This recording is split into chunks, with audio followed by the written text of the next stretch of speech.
Even those who are very far from the criminal world have probably heard about press houses. Sometimes information, or even a video, pops up in the media that a press hut has been discovered in some prison. At the same time, the authorities immediately try to claim that it is all fake, or the convicts just fought over cigarettes. What is a press hut? A press hut is a cell in which undesirable prisoners are placed for the purpose of punishment or to extract necessary testimony. Press huts can be found in colonies, but most of all in pre-trial detention centers, CISOs. Of course, the existence of such a cell in prison is absolutely impossible without the knowledge of the administration. Most often, the press hut is a small cell in which strong convicts sit. Most often they were put here for various grave crimes: murder, infliction of serious bodily harm. Sometimes cannibals were put here to frighten others. Naturally, they are in collusion with the prison authorities. When the administration has such a need, they bring in those who do not want to come here and have an educational conversation with them. At the same time, the video recorder in such a cell often stops working, and the duty officer on duty stops hearing anything. Why is it needed? Most press houses are needed to extract testimony, money, or to punish prisoners. Generally in Russia, the Code of Criminal Procedure provides for separation. In other words, the police are in charge of detaining a person, the investigative committee is in charge of investigative activities, and the Federal Penitentiary Service is in charge of detention.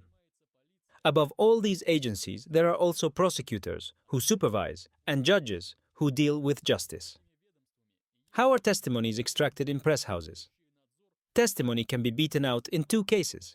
The first is when a person is really guilty, but does not admit his guilt, which delays the case and does not allow the investigator to work normally.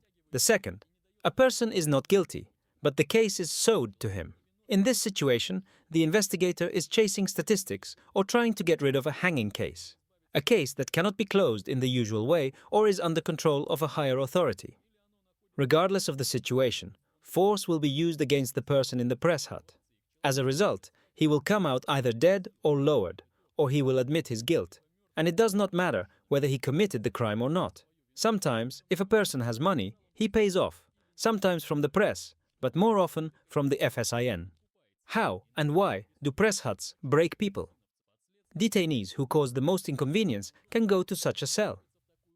Usually those who disturb the management of the pre-trial detention center are put there, especially those who like to fight for their rights, who demand a prosecutor for every little thing, constantly write complaints, etc.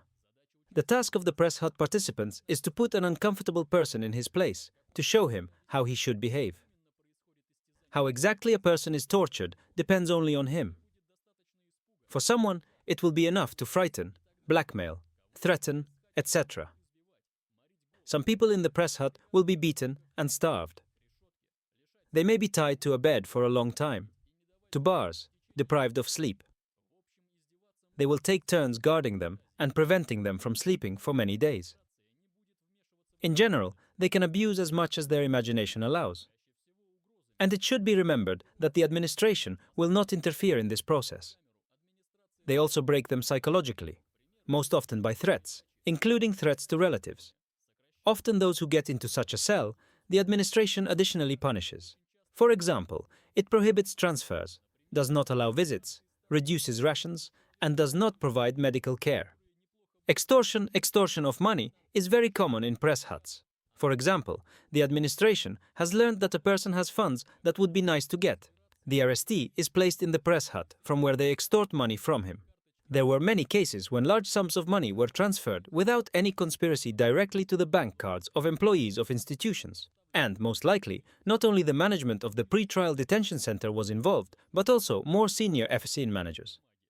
Why the existence of press houses is possible at all? It so happens that the rule of law exists mostly only on paper, but the reality is as follows: more rights, more opportunities. Detainees are mostly deprived of their rights. The staff of pre-trial detention centers feel their power and permissiveness. Everything that happens behind concrete walls and iron gates is a secret for others, and they know it. That is why many begin to abuse their position. Permissiveness also applies to those who are under the protectorate of the administration of the pre-trial detention center, i.e., workers of press houses and other detainees. The other detainees treat them with extreme contempt and call them wool. Woolies in prison, as stated earlier, the workers of the press halls are called woolies. They are also called shaggy, bulls. The attitude towards them is disdainful. And if we take the black zones where thieves' notions prevail, the attitude towards the woolen is much worse than towards the lowered. Most often such bulls have considerable physical strength and an intimidating appearance. They are afraid of being sent to prison and even of being transferred to a normal cell. Lochmaki may feel some guilt behind them, which, as practice shows, is bound by law enforcement agencies. These are the kind of people who agree to participate in the press hut, just so long as they are not sent to prison. Also, the fact is that if a person at least once started to cooperate with the administration, it is extremely problematic to get out. The management of the institution can make it so that a former worker will end up in the press hut, or will give all the information about him to other detainees. This information will not remain in the pre-trial detention center, but will go with the convicted woolly already to prison. When a woolen gets to the colony, as a rule, a bad life awaits him. Often such people are given appropriate tattoos.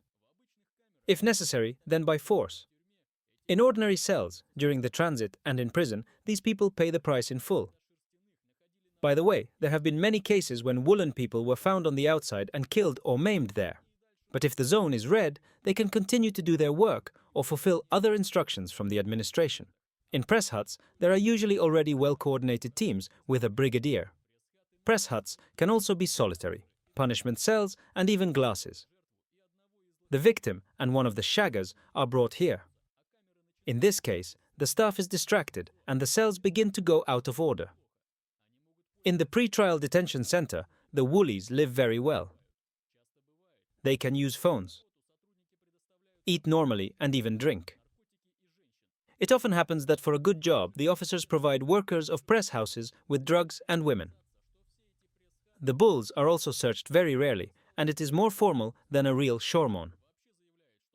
Press huts nowadays. It may seem that all these press huts, bulls, etc., it all remained in the terrible 90s. The Federal Penitentiary Service claims that there are no such cells anywhere else. Of course, this is far from true, and probably, taking into account the political situation, press houses have become not less, but much more. After all, it is very convenient to always have a brigade that is ready to do anything with an inconvenient person in order to get testimony, money, etc. from him. One thing is certain. If there are fewer classic press hats, the methods have not changed, and without exception.